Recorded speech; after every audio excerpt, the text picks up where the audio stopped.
Voilà, bonjour tout le monde, bonjour. Donc aujourd'hui on va continuer cette série de vidéos sur notre 5e vidéo qui porte sur l'exercice numéro 5 qui demande d'écrire un programme qui demande un temps T en entier exprimé en secondes. Donc le temps là doit être en secondes et qui convertit en heures, minutes, secondes.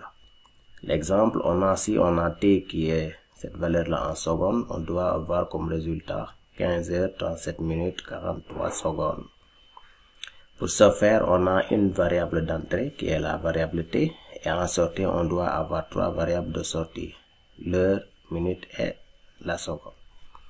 Pour ce faire, si on entame notre programme, voilà, on a donc la variable d'entrée T, on a la variable de sortie H en heure, la variable de sortie M en minute, la variable de sortie S en secondes. Et on a une autre variable R qu'on va voir quel serait son rôle. En d'autres termes, on verra dans le programme son rôle, la variable R. Donc, qu'est-ce qu'on fait? En premier, on demande à la personne de saisir la valeur de T.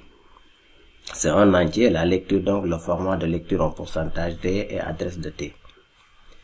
Maintenant, pour récupérer le nombre d'heures que nous avons dans la variable T qui est en secondes, il faut qu'on divise cette variable par 3600. Donc, une fois qu'on a le nombre T, la variable T en fait, qu'on divise par 3700, on récupère le nombre d'heures. Ce reste-là maintenant est rangé dans la variable R qu'on avait définie à ce niveau-là. Donc, le rôle de R à ce niveau-là est là. Et on verra qu'on sait aussi pour récupérer le reste d'une division, on fait appel à ce qu'on appelle un modulo, le pourcentage. Donc, si on fait T modulo 3600, ça veut dire quoi? On récupère le reste de la division entière entre T et 3600. C'est-à-dire, en d'autres termes, le reste de cette division-là, qu'on va ranger dans la variable R. Donc, une fois qu'on récupère le reste, donc, le calcul qui va suivre pour récupérer les minutes et les secondes se fera sur ce reste-là, c'est-à-dire sur cette variable R-là. Pour cela, si on veut récupérer le nombre de minutes, on va agir sur le reste, la variable R, qu'on va diviser cette fois-ci par 60. Parce que le reste de ça sera le nombre de secondes qui nous reste après avoir calculé les heures. On a récupéré déjà les heures, ce qui reste maintenant, ça sera pour les minutes et c'est toujours en secondes. Donc, pour récupérer le nombre de minutes que nous avons dans ce nombre de secondes là, on divise par 60 parce qu'une minute est égale à 60 secondes. Et là-bas, ce qu'on n'a pas dit, peut-être une heure est égale à 3600 secondes.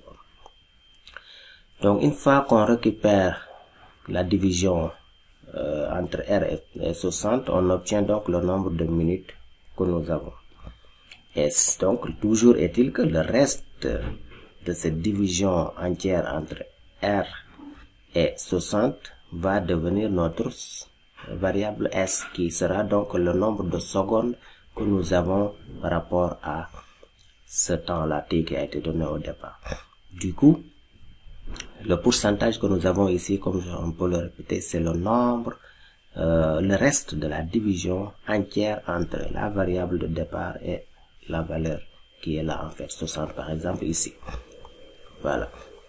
Après, une fois qu'on a récupéré toutes nos données de sortie, on va tout simplement envoyer le message pourcentage des H, 2 points pourcentage des minutes, 2 points pourcentage des S pour dire ici pourcentage des heures, pourcentage des minutes et pourcentage des secondes. Et on va ranger donc les variables H, M et S dans ces pourcentages D là.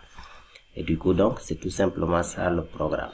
Et si on essaie de compiler notre programme, voilà, et on saisit une valeur, en départ je donne 3600 par exemple. Attention, on sait que 3600 secondes est égal à combien? 1 heure seulement, 0 minute 0 secondes. Donc si je valide, je dois avoir comme résultat 1 heure 0 minute 0 secondes. Ouais. Et si je récupère la valeur qu'on avait, avec laquelle on avait calculé ici, vous verrez toujours que je dois avoir 15 heures 37 minutes 43 secondes.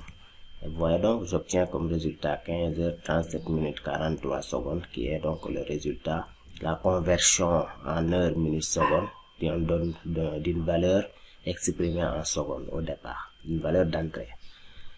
Voilà ce qui met fin donc à cette petite vidéo. Et pour cela, je vous donne rendez-vous à très bientôt pour une nouvelle vidéo, toujours dans cette série de TP sur le langage C. Merci beaucoup à tout le monde et à très bientôt.